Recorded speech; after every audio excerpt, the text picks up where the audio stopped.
Halo Bre, kembali lagi bersama saya Alfian di Kudet Channel. Setelah kemarin saya mengupgrade penyimpanan di PC pribadi saya, kali ini saya akan memaintain PC pribadi dan PC Xeon saya. Sebenarnya yang di-maintain itu cuma VGA-nya aja sih Bre. Karena waktu saya mau stress test VGA-nya pakai software Furmac GPU Stress Test, saya sedikit terkejut. Apa? Tidak mungkin bisa sepanas itu. Tidak mungkin. Tidak selebay itu sih. Terkejutnya biasa aja gitu. Kok suhunya panas ya? Ya kira-kira reaksinya kayak gitu dah. Emang kenapa sih kalau VGA-nya panas bang? Kalau komponen PC panas, ya udah pasti kinerjanya menurun Bre. Logikanya gini, Bre pilih mana? Disuruh kerja di ruangan yang pengap dan panas, atau kerja di ruangan yang bisa dibilang adem, bukan dingin ya. Beda lagi kalau kerja di kutub. Kalau saya sih udah jelas Pak, pilih kerja di ruangan yang adem. Kalau kerja di tempat panas, udah pasti kita nggak nyaman kerjanya Bre. Keringetan dan juga capek. Begitupun VGA. Kalau VGA-nya panas, pasti bakal turun kinerjanya. Oke bang, jadi gini, kalau VGA saya panas, apa yang harus saya lakukan bang? Ditaruh kulkas Bre. Bentar, beku dong. Dimandiin Bre, biar dingin. Nanti rusak ya komponennya. Dikasih kipas kosmos. Apa nggak masuk angin tuh PC? Lah kan bukan manusia ya. Lu tahu kan ujung garpu tajam, colok juga hidungmu. Stop. Yang tadi itu salah ya Bre. Sebenarnya simpel kok cara merawat VGA. Kalian cukup bersihkan debu-debu yang menempel pada VGA, dan paling utama adalah mengganti thermal pastanya. Hampir semua komponen yang saya beli ini dalam kondisi bekas Bre. Kalau kita membeli komponen bekas, pastikan nggak tahu perawatan dari pemilik sebelumnya gimana gitu. Jadi ya harus dirawat. Merawat VGA itu bukan berarti servis VGA ya Bre. Ya sama halnya dengan merawat kendaraan kita. Kayak ganti oli misalnya.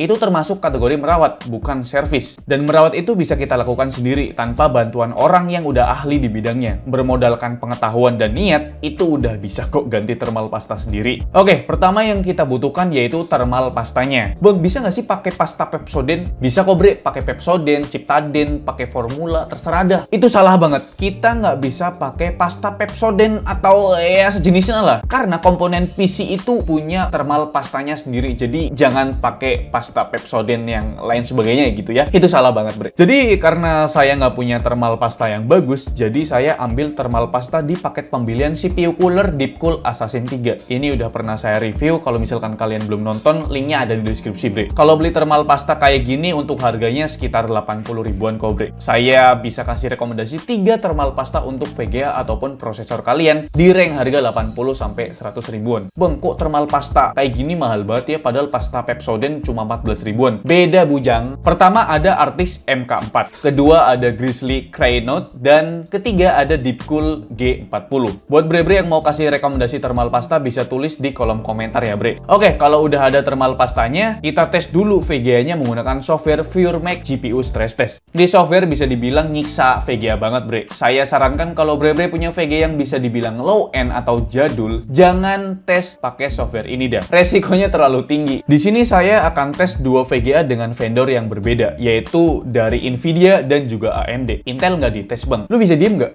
Kang baper, marah-marah terus. Jadi pertama saya akan tes PC pribadi saya terlebih dahulu. PC pribadi saya menggunakan VGA Zotac GTX 1070 Ti 8GB. Ini saya beli bekas sama teman saya dan belum pernah diganti thermal pastanya. Jadi saya tes dalam kondisi speed fan VGA auto dan casing dalam kondisi tertutup. Casing ini berpengaruh juga loh Bre, karena saya menggunakan casing Deepcool Matrix 70 yang bagian depan atau front panelnya bisa dibuka sedikit. Jadi ya saya buka bagian front panel glassnya. Untuk set panelnya tetap dalam kondisi tertutup kok. Untuk suhu idle-nya yaitu 38 derajat Celcius. Dan setelah saya tes menggunakan Furmac selama kurang lebih 15-20 menit, suhu maksimalnya stabil di 76 derajat Celcius di fan speed auto 65%. Bentar bang, gimana sih cara menampilkan penggunaan suhu CPU, GPU, atau RAM, dan FPS-nya bang? Ini saya menggunakan software MSI Afterburner Bre. Saya udah buatkan video tutorialnya. Bre bisa tonton, linknya ada di deskripsi. Oke, selanjutnya saya akan tes PC Xeon saya. Ini adalah PC yang pernah saya rakit sebelumnya dengan budget 3 jutaan menggunakan prosesor Xeon E3 1220 dan VGA-nya yaitu Sapphire R9 380X 4GB. Saya tes dalam kondisi casing tertutup dan casing terbuka di bagian set panelnya. Di bagian depan casingnya ini nggak ada airflow-nya ya Bre, karena memang tertutup oleh akrilik. Karena VGA Sapphire R9 380X ini mempunyai fitur zero fan, Jadi fan pada VGA-nya berputar kalau suhunya menyentuh angka 50 derajat Celcius, bre. Jadi untuk suhu idle-nya itu berkisaran 39 derajat Celcius. Dan setelah saya tes menggunakan VureMax selama kurang lebih 15-20 menit, suhu maksimalnya stabil di 83 derajat Celcius di fan speed auto 75% dalam kondisi casing tertutup. Dan kalau misalkan side panel casingnya dibuka, udah jelas suhunya bakal turun, bre, di 75 derajat Celcius di fan speed auto 68%. Jadi di sini bisa kita lihat, semakin rendah suhu VGA-nya, kerja fan speed VGA-nya juga semakin ringan atau turun. Sama halnya dengan manusia. Tiap komponen hardware pasti ada umurnya, bre. Kalau fan VGA-nya dipaksa kerja berat terus, otomatis umur fan VGA-nya bakal berkurang juga. Jadi kalau suhu VGA-nya tinggi, otomatis fan VGA-nya harus bekerja lebih berat supaya suhu VGA-nya bisa menurun atau bisa stabil di titik tertinggi yang bisa dipertahankan. Dalam kondisi casing tertutup, suhu VGA bisa menyentuh angka 80 derajat di fan speed 75%. Sedangkan kalau side panelnya dibuka, suhu VGA-nya turun di angka 75 derajat Celcius dan kerja fan speed-nya turun juga di 68%. Ya, kalian bisa simpulkan sendirilah. Jadi kedua PC saya udah dites suhu maksimalnya. Sebenarnya patokan suhu VGA panas itu tergantung dari masing-masing orang dan tergantung tiap VGA-nya juga, bre. Karena kedua VGA ini mempunyai TDP yang bisa dibilang mirip-mirip. Untuk GTX 1070 Ti-nya di 180W TDP dan untuk R9 380X-nya di 190W TDP. Jadi ya mirip-mirip lah gitu kan. Kalau saya pribadi untuk patokan suhu VGA-nya, untuk Nvidia di idle-nya itu di bawah 45 derajat dan untuk maksimalnya itu di bawah 76 derajat. Kalau udah di atas itu saya pastikan udah termasuk overheat. Sedangkan untuk AMD itu idle-nya itu di bawah 45 derajat dan untuk suhu maksimalnya di bawah 85 derajat. Kalau udah lebih dari yang saya sebutkan, bisa dibilang udah overheat atau kepanasan. Ya sekali lagi ini patokan pribadi saya sendiri ya, bre. Tiap orang kan mempunyai patokannya sendiri-sendiri. Kalau patokan suhu VGA panas kalian berapa sih? Coba tulis di kolom komentar. Jadi setelah dites, kita lepas VGA-nya dari PC dan kita bongkar. Tiap VGA cara membongkarnya hampir sama kok. Dan yang kalian butuhkan cuma obeng kecil dan obeng medium. Yang pertama saya bongkar dulu VGA Zotac GTX 1070 Ti.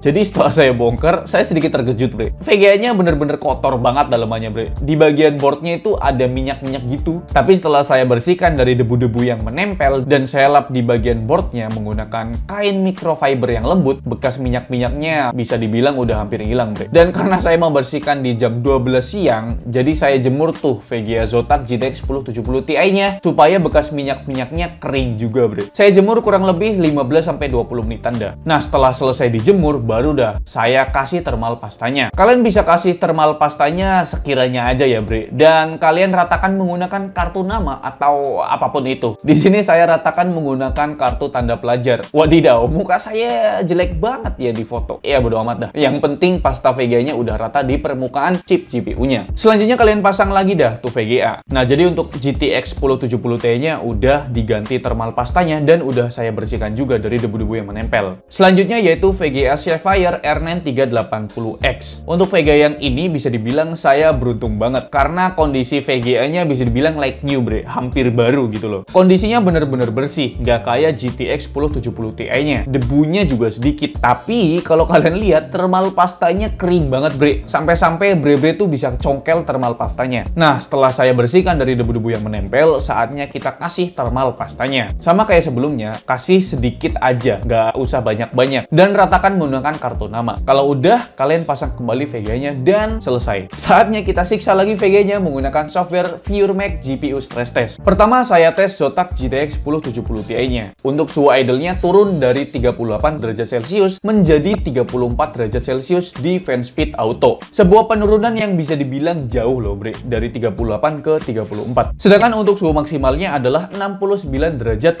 di fan speed auto 58%. Saya sedikit senang karena membuahkan hasil yang bagus setelah mengganti thermal pastanya, bre. Dari yang suhu maksimal sebelumnya yaitu 76 derajat Celcius menjadi 69 derajat Celcius. Ada penurunan 7 derajat dan itu bisa dibilang bagus banget, bre. Dan untuk kerja fan speed-nya juga menurun dari 65% fan speed menjadi 58% fan speed. Wadidaw, luar biasa, bre. Jadi ya kerja fan speed-nya bisa dibilang menurun lah gitu kan, nggak berat-berat banget. Dan selanjutnya untuk Sapphire R9 380X-nya. Untuk suhu idle-nya nggak ada perubahan, yaitu di 39 derajat Celcius. Sedangkan untuk suhu maksimalnya dalam kondisi casing tertutup yaitu 80 derajat Celcius di fan speed 65%. Ada penurunan suhu yaitu 3 derajat dan dan penurunan kerja fan speed dari 75% fan speed menjadi 65% fan speed. Boleh juga nih. Nah, sedangkan dalam kondisi set panel casing terbuka, suhu maksimalnya malah naik menjadi 77 derajat Celcius dari yang sebelumnya diganti thermal pasta yaitu 75 derajat Celcius. Tapi bre, kerja fan speednya turun dari sebelumnya di 68% menjadi 55% fan speed. Itu penurunan yang bisa dibilang jauh banget loh bre. Dan tingkat kebisingan VGA-nya juga menurun karena memang fan speednya turun menjadi 55% fan speed. Menurut saya kenapa suhunya bisa naik dari 75